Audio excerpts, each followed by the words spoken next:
নমস্কার বন্ধুরা, আমার মা মামির কিচেনে আমার সকল বন্ধুকে স্বাগত জানিয়ে আমি চলে এসেছি আমার একটা নতুন ভিডিও নিয়ে। তো দেখো, আমি কাবলি ছোলা দিয়ে আর খাসির মাংস দিয়ে রান্না করেছি। একটু চর্বিটা বেশি ছিল, তো শুধু চর্বি দিয়েই করব মনে করেছিলাম, তো শুধু চর্বি এত পাইনি। তো দেখো, এই কাবলি ছোলা নিয়েছি আর এই দেখো খাসির মাংসটা নিয়েছি। এবার প্রথমে আমি কাবলি ছোলাগুলো এরকম প্রেসার কুকারের মধ্যে ঢেলে দেবো। দেখো, আর আমি কিভাবে কি করছি সঙ্গে থাকো বন্ধুরা, দেখতে থাকো। আলুটা এরকম ডুমো কেটে নিয়েছি, মাংসটা এভাবে কুচি কুচি করে কেটে নিয়েছি। এবার মাংসের ভেতরে আমি নুনটা দিয়ে দিলাম, আর ওদিকে কাবলি ছোলাতেও আমি নুন দিয়ে দিয়েছি।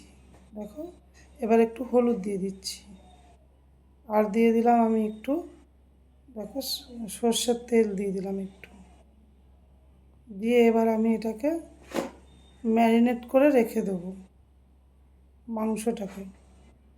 দেখো, আমি কিমা করে নিয়েছি কত সুন্দর করে, দেখো মাংসটাকে। এবার আমি প্রেসার কুকারে কাবলি ছোলাটার মধ্যে একটু জল দিয়ে দেবো পরিমাণ মতো, দিয়ে আমি এটাকে, ছোলাটাকে প্রেসার কুকারে আটকে আমি একটু সিটি দিয়ে নেব।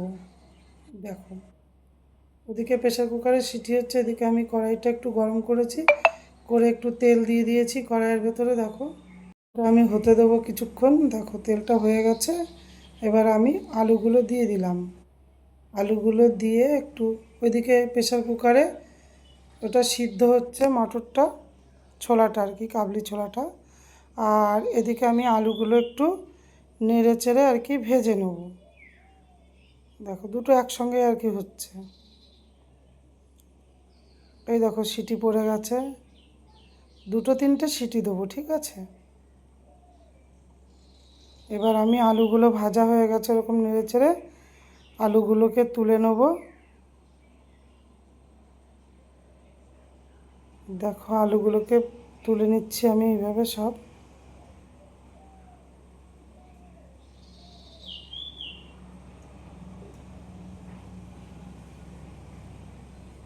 আলুগুলো তুলে নিয়েছি। এবার আমি কটা শুকনো লঙ্কা দিয়ে দিলাম ওই তেলের ভেতরেই, একটু শুকনো লঙ্কা দিয়ে একটু জিরে দিয়ে দিয়েছি। দেখো, জিরে দিয়ে এবার আমি এইটাকে একটু নেড়ে চেড়ে একটু তাতিয়ে নেব। তারপরে পেঁয়াজটা দিয়ে দিলাম। পেঁয়াজটা দেওয়ার পরে আমি একটু পেঁয়াজটাকে নেড়ে চেড়ে একটু ভেজে নেব। দেখো, এভাবে একটু নাড়াচাড়া করে ভেজে নেব। দেখো, পেঁয়াজটা আমার ভাজা হয়ে গেছে, কালারটাও চেঞ্জ হয়ে গেছে। একটু বাদামি করে পেঁয়াজটাকে ভেজে নিতে হবে। দেখো, এবার আমি আদা রসুনের পেস্ট দিয়ে দিলাম, 2 চামচ দিয়ে দিয়েছি।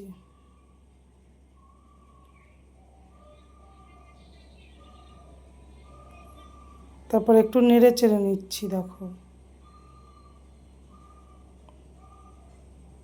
এবার আমি একটু জল দিয়ে দেবো, তাহলে কষতে সুবিধা হবে। একটু জল দিয়ে নিলাম। দেখো, এরপর আমি একে একে সব মশলা দেবো। হলুদ দিলাম, লবণ দিলাম, এটা হচ্ছে জিরে গুঁড়ো, লঙ্কার গুঁড়ো দিয়ে এবার এটাকে আমি সুন্দর করে কষবো, একটু কিছুক্ষণ নিয়ে একটু কষে নেবো। দেখো, এভাবে নেড়ে চেড়ে একটু কষে নেবো মশলাটাকে।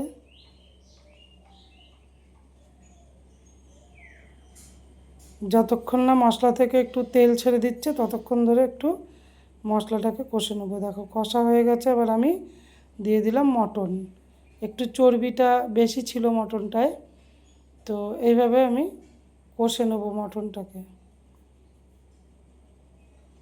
এভাবে আমি কষতে থাকবো, একটু জল দিয়ে দিলাম এর ভেতরে, তাহলে আর কি একটু কষাটা বেশ সুন্দর হবে। তাই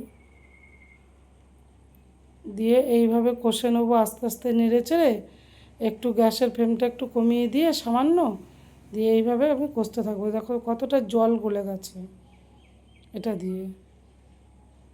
আমি এভাবেই মাংসটাকে পুরোটা আর কি কষিয়ে নেব।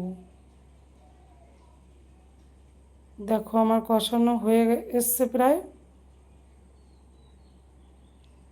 কষা হয়ে গেছে, এবার আমি মটরটাকে দিয়ে দিচ্ছি। মটর বলতে এটা কাবলি ছোলা, কাবলি ছোলাটাকে আমি দিয়ে দিলাম। কাবলি ছোলাটাকে দিয়ে আমি এইভাবে আমি আরও কিছুক্ষণ কষে নেব। আরও কিছুক্ষণ এভাবে আমি কষে নেব। দেখো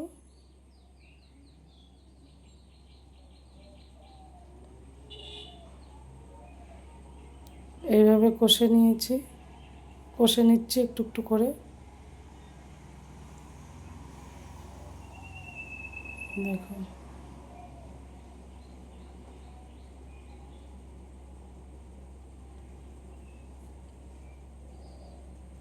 এবার আমি একটু চিনি দিয়ে দিলাম এর ভেতরে,